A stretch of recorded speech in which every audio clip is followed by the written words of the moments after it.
Indigenous is like a catchment for a whole bunch of cultures that are not the same, but we're not white or brown from the dominant system. So I do think it's a nuanced conversation.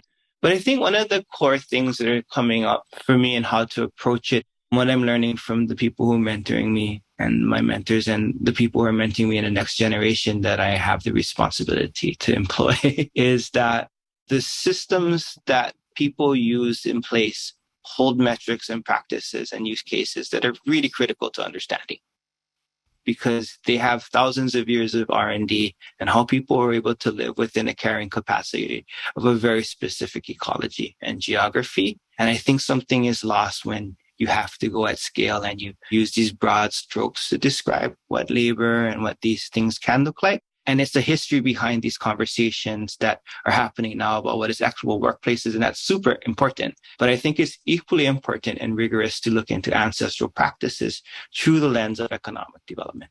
And there are great examples of organizations in Hawaii and other indigenous network communities that aren't necessarily co-ops, but they're networks of practitioners that are holding on to their systems in place that are currently seen as cultural practices, that there's an opportunity for true solidarity to see how their work is actually understood as labor.